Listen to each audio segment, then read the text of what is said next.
Hi, my name is Megan, and this is my subject matter challenge on ecosystems.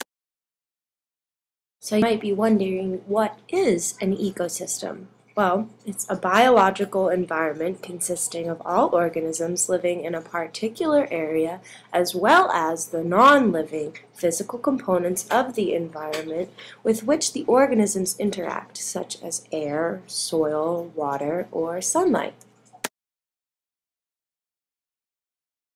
Examples of ecosystems would be the woodlands, or a meadow, perhaps a pond, or a stream in the woods, as well as a rocky shoreline near a beach, or just a garden in your own backyard. But it's really the interaction between all of these things living in these ecosystems that we want to focus on.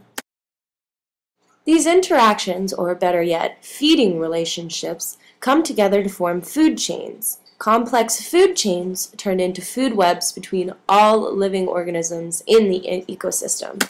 Not all animals live in harmony either. Most of these feeding relationships focus on prey and predator relationships. But at the start of any food chain is the same thing, no matter where you are in the world: the sun. Plants take energy from the sun and turn it into food that other animals can use. Energy that producers, or plants, create is passed along to the animals that eat those plants. Animals who eat other animals are consumers, and they use the same energy that the plants created and got from the sun. Insects and animals that only eat plants are called herbivores, while animals and insects that eat other animals are called carnivores, and if an insect or an animal eats both, they're considered an omnivore. But in the end, all things die, and when they do die, the energy that they release into the soil goes back into the plants. So really, it's cliche, but it's a circle of life. You might ask, why is it important to define ecosystems? The United Nations Environmental Program met in June of 1992 for a convention on biological diversity. They defined an ecosystem as a dynamic complex of animals, plants, and microorganisms communities and their non-living environment interactions as a functional unit. The United Nations defined an ecosystem simply to protect the natural habitats and maintain viable populations of species in natural surroundings. The UN decided to protect ecosystems because they provide fundamental life services upon which human civilization depends. Ecosystems provide direct services such as pollination, wood for heating and building homes, erosion prevention from flooding, and it provides indirect services for us, like nutrient cycles and purification of water through the water cycle. In short, the ecosystem regulates, it provides for us, it enriches us, and it supports us. We can't do without it. More specifically, it provides flood regulation, climate regulation, nutrient balance, and water filtration. It provides food, medicine, fur, and minerals.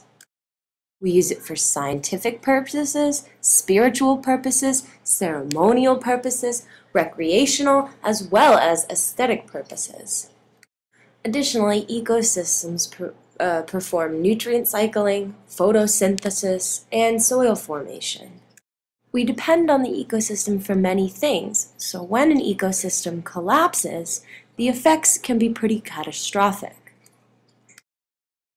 Bees are already endangered. If bee populations died off, plants would not be able to pollinate, and therefore animals would not be able to eat those plants. And people, as well as other animals, would not be able to enjoy the things that those provide. So it's only obvious that we need to protect our ecosystems, as well as the animals that live in those ecosystems. But who or what destroys the ecosystems? plants and animals within the ecosystem itself can actually disrupt an ecosystem. Take a weed, for example. It starts siphoning energy off from other plants to itself and creates a disruption in the flow of energy. Additionally, introducing a new species to an ecosystem can disrupt the flow of energy.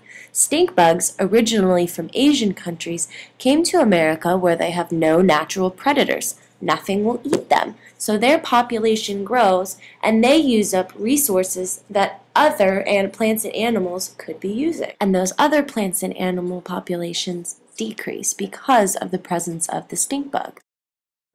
But thankfully, an ecosystem can usually rebound from these types of things. However, the influence of humans is much more detrimental to the ecosystem, with things like trash and litter, harmful chemicals in our fertilizers, oil spills spilling in the ocean, deforestation in the Amazon, pollution of the air, and global warming.